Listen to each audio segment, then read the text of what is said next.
Shalom, shalom, bien-aimés dans le Seigneur. J'espère que vous vous portez bien, peu importe l'heure à laquelle vous suivrez cette vidéo. Alors, c'est le prophète don de Dieu, Francis Mathiona, votre frère, votre serviteur, établi à la mission Parole Réma. Voilà. Alors ce soir, le Seigneur m'a mis à cœur de nous entretenir autour de ce thème d'actualité, mais ô combien pris à la légère ou bien même ignoré par beaucoup de personnes, beaucoup d'enfants de Dieu et même des serviteurs de Dieu. Voilà. Mais vous savez, ignorer notre adversaire principal et ses agents, sans oublier leur mode opératoire, ce n'est pas ce qui les empêchera à travailler continuellement contre nous. Au contraire, ils aiment bien que le peuple soit dans l'ignorance afin de continuer à les dépouiller, à les détruire, à les égorger. Donc nous devons en savoir un peu plus quand il est question d'un thème auquel la Bible fait allusion. Voilà, pour notre délivrance, pour notre sauvegarde et aussi pour aider les autres à en savoir plus et à s'en sortir. Je parlerai des maris et femmes de nuit. Les maris et femmes de nuit. Alors, il y a 5 points que nous aborderons par rapport à ce thème. Le premier point, qui sont-ils, ces entités-là? Quels sont les signes évidents de leur présence dans la vie d'une personne, dans un couple, une famille, etc. Quels sont les signes qui montre qu'il y a la présence de cet esprit ou de ces esprits-là dans la vie d'une personne quelque part. Troisièmement, quelles sont leurs portes d'entrée?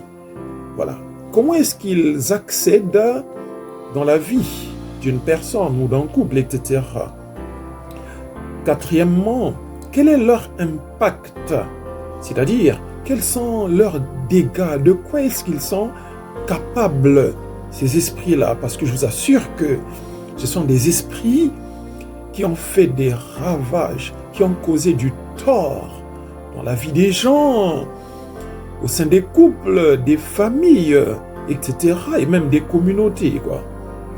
Voilà. Donc, les dégâts dans la vie des victimes. Et dernier point, qui sera le 5e, comment s'en débarrasser? Comment les chasser? Voilà.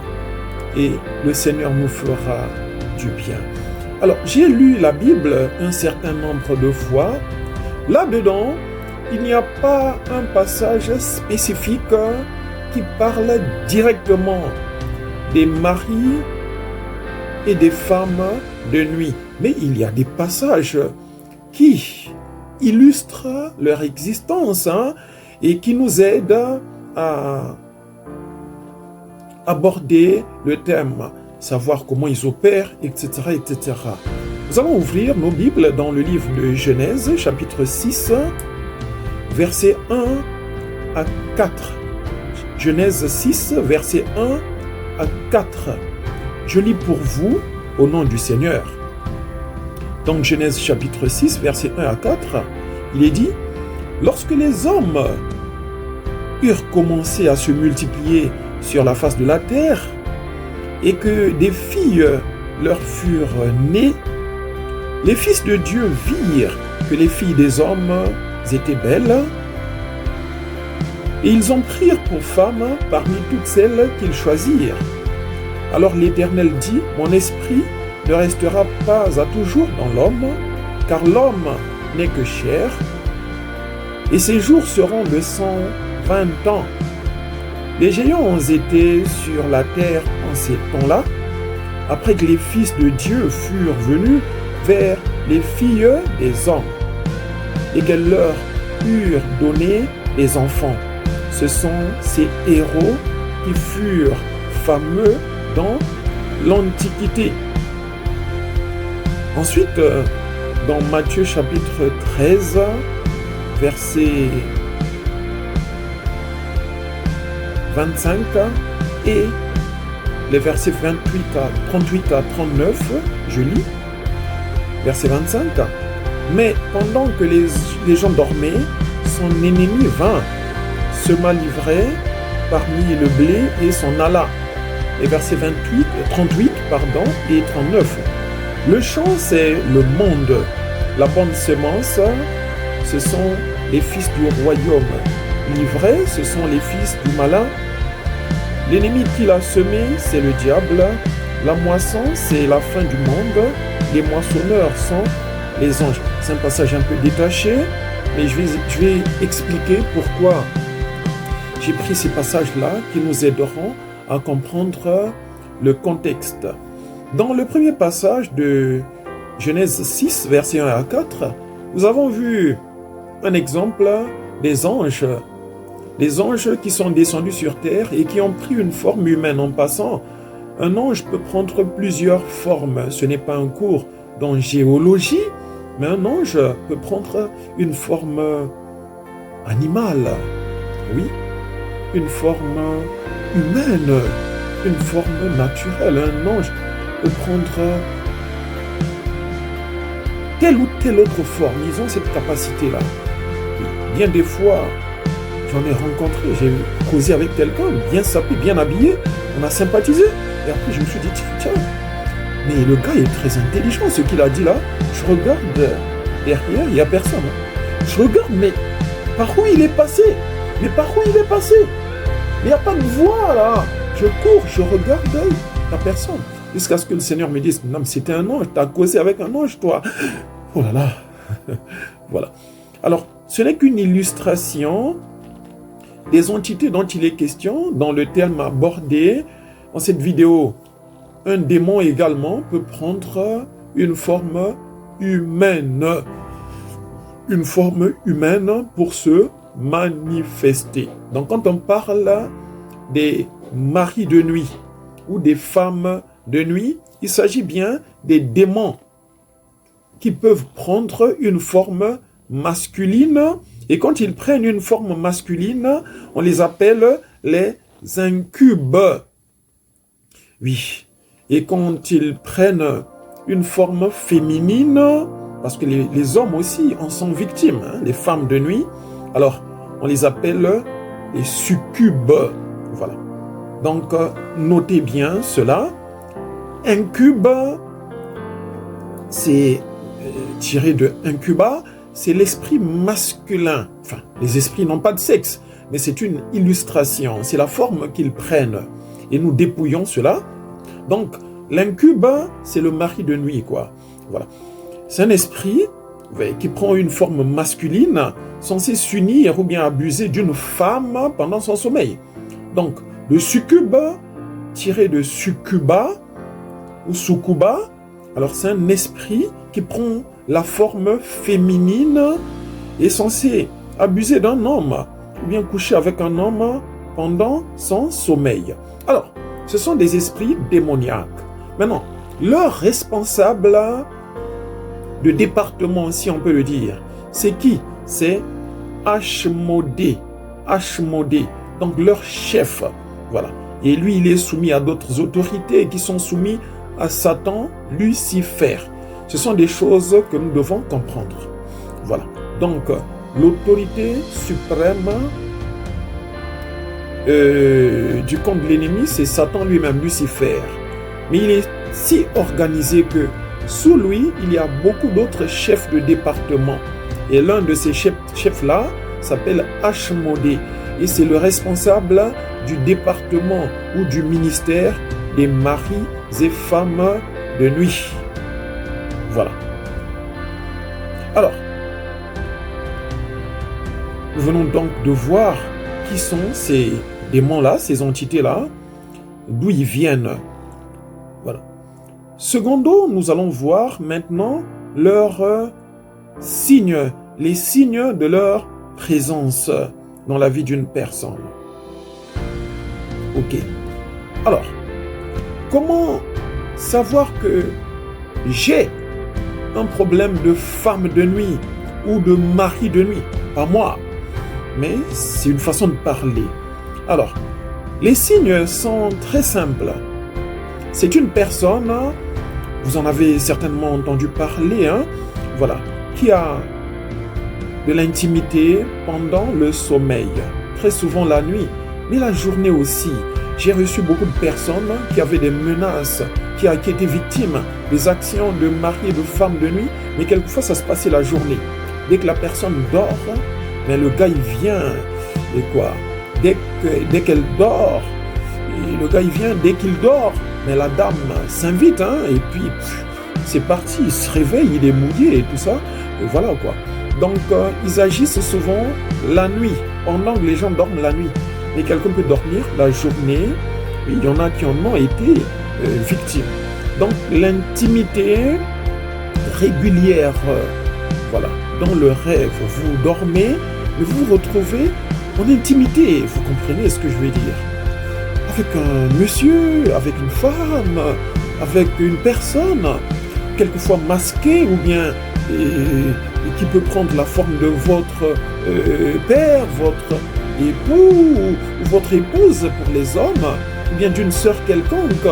Ça peut ou ne pas être la personne, mais ce qu'on retient, c'est que c'est un démon qu'on appelle mari ou femme de nuit.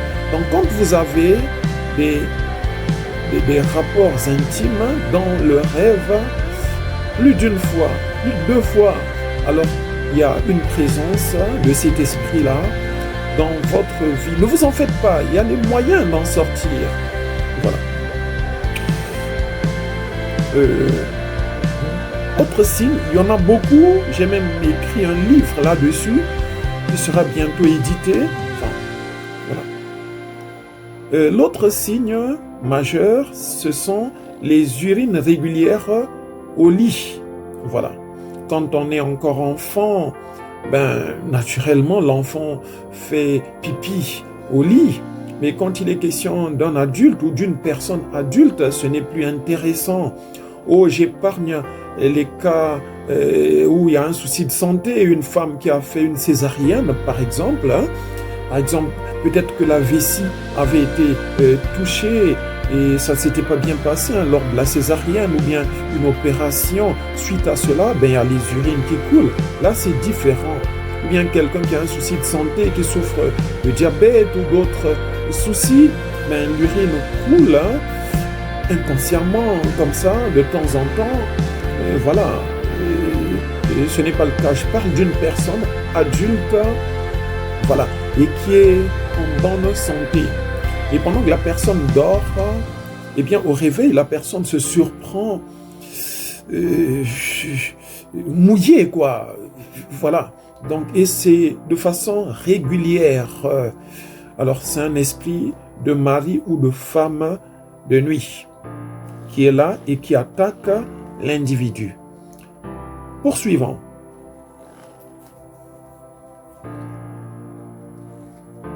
Fatigue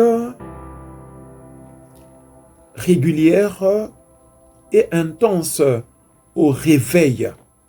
Donc vous vous réveillez et vous êtes fatigué. Pourtant, quand on a dormi, ça veut dire qu'on s'est reposé, ça veut dire qu'on a récupéré de nouvelles forces. Mais vous vous réveillez, vous êtes épuisé. C'est comme si vous aviez travaillé. Mais évidemment, spirituellement parlant, vous avez été à l'œuvre. Et ça peut être l'œuvre d'un mari ou d'une femme de nuit dont vous avez été victime. Voilà. Autre chose, des marques sur le corps. Il y a des gens qui se réveillent sur son dos. C'est comme si on lui a gratté le dos, ou bien la jambe, la cuisse, les cuisses, ou bien la poitrine. Il y a des griffes, des marques. C'est un homme ou une femme de nuit qui est passé par là. Il s'est passé quelque chose, voilà. Et la personne se réveille, mais je suis seul là. Mais je ne suis qu'avec mon conjoint ou ma conjointe. Mais est-ce que tu m'as griffé? Mais non, pourquoi? Voilà. Ce sont des signes évidents de la présence d'un esprit de nuit, de mari ou femme de nuit qui est là. Ce sont des esprits très méchants. Voilà. Alors, vêtements mouillés au réveil. Voilà. Il y a la sémence qui est là, au réveil, de façon régulière et abondante. Voilà. C'est vrai qu'il y a des phénomènes physiologiques chez les humains, etc. Un peu de ceci par moment, mais je ne parle pas de ça. C'est assez abondant, vous trouvez ça bizarre. Vous sentez que quelque chose s'est passé et vous ne comprenez pas. Eh bien, il se peut que ce soit la présence d'un mari ou d'une femme de nuit. Voilà pourquoi vous êtes mouillé au réveil. Il y a des sécrétions et autres. Ne prenez pas ça à la légère. Les odeurs corporelles. Voilà. Il y a des gens qui sont propres, mais à un moment donné, on les accuse de sentir mauvais. Une odeur corporelle, pourtant la personne a mis du parfum, mais il y a une odeur qui accompagne la personne. Voilà. Il peut s'agir, excusez-moi, d'une odeur de la partie basse, de la partie intime, surtout chez les femmes, et même chez les hommes. Voilà. Et qui dérange, voilà. C'est un esprit de mari de nuit qui est là, ou de femme de nuit qui vient faire honte, qui vient saboter la réputation, l'image, ou voilà, de la victime. Comme je l'ai dit, il y a beaucoup de détails, mais ici c'est un extrait par souci d'aider les personnes qui ont ce souci-là, eh bien, à s'en sortir, à en savoir un peu plus et à s'en sortir. Voilà. Donc des odeurs corporelles ou des odeurs d'autres natures. J'ai reçu des personnes qui sentaient l'odeur du chanvre, mais la personne n'a jamais fumé, même une simple cigarette de toute sa vie. Mais à des moments importants de sa vie, un entretien d'embauche, une nouvelle relation, voilà, une réunion de travail, une soutenance, c'est là où la personne est accusée de sentir l'odeur du chanvre, de la drogue, de la boisson, de la cigarette. Une odeur quelconque, bizarre, quoi. Alors que la personne n'a rien à voir avec la source de ces odeurs-là. Voilà, c'est cela. Et c'est une œuvre des femmes ou maris de nuit pour dégrader, saboter sa vie, sa destinée, décourager ses partenaires, ses aides de destinée, afin que la personne soit abandonnée à elle-même. Autre symptôme, le sentiment de dégoût injustifié pour le partenaire. Alors, il y a des personnes mariées aussi qui sont victimes des maris ou femmes de nuit. Et comment est-ce que ça se manifeste? Parmi tant d'autres signes, l'un des signes récurrents, c'est le dégoût. C'est-à-dire qu'il regarde la femme, elle regarde le mari, une belle personne, voilà. Et à un moment donné, c'est le sentiment de dégoût, voilà, le sentiment de dégoût,